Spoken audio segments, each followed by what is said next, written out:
I knew legacy students at, it's been 30 years, at Stanford. I was a young grad student and I did a lot of theater, which meant by definition, you knew a lot of undergraduates. And I TA'd. You get to know the undergraduates. I had a sense. And I learned about legacy students. Really, that was more prominent in my mind then than any kind of racial preferences where I didn't notice a whole lot of difference. But I remember being there in the late 80s, early 90s and thinking there's a certain kind of student here where you can almost immediately tell that they're different. And they almost always end up saying that my father and my grandfather went here. So it's not just family preference. It's that there's a kind of white student where you can tell that something's going on in the admissions process and that they're not quite like the others.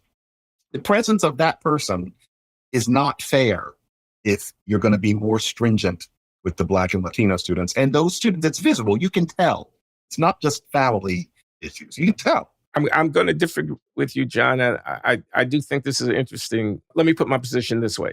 There's an endowment. The university sits on billions of dollars of assets. Who does it belong to? Is it a social asset to be deployed on behalf of projects? Or is it the property of what is in effect a club, a philanthropy? It's civil society. They get to be the club that they want to be. When you made the university the site of the balancing of all these different equities, you kind of socialize that asset. And But I think there's a big cost to the legacy preferences in terms of, particularly now with the trust in institutions.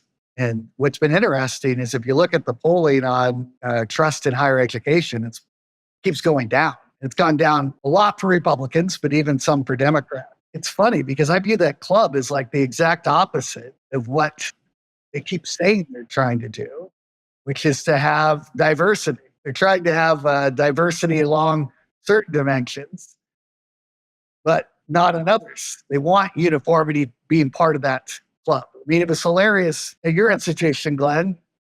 They did an article on the response to the ruling, a ruling where that's actually very popular among the American people, very different from the Dobbs ruling. And every student group disagreed with the ruling because of diversity. And there's such an irony there because there's no diversity of thought on the ruling. Including the Asian student associations? I think even those, that's the tension with it all, is does it cultivate that single-mindedness of thought, which I think is anti-intellectual.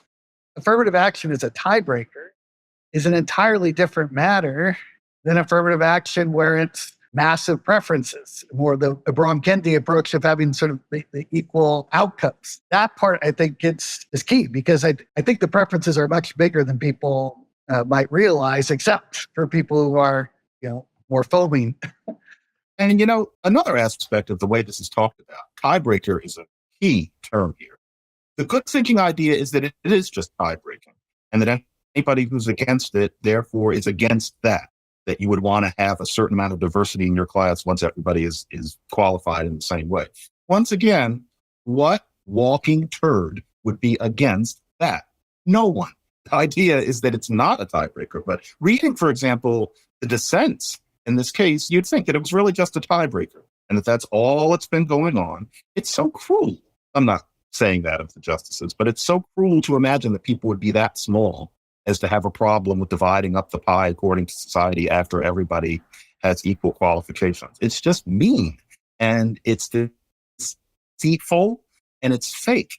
And yet that's a lot of how this debate has generally gone. And it's good that we're finally getting past universities are not honest about their admissions. And you can see that because they always talk about it being a factor of a factor. You have all these factors. And so none really matters that much. And that feeds into that tiebreaker mindset. The other these universities do, the test optional stuff, I think, is hilarious, right? If you decide not to submit, it won't hurt you. How could that possibly be true? It's either going to help you or it's going to hurt you. There's no margin there. And that was the thing that persisted in the whole Harvard trial over and over again. It's like your race can never be used against you. It's only a plus factor. that doesn't make sense in any context that's serious, right? Because it's a zero-sum game in terms of who's getting in. And to see institutions of higher learning do that, it's crazy.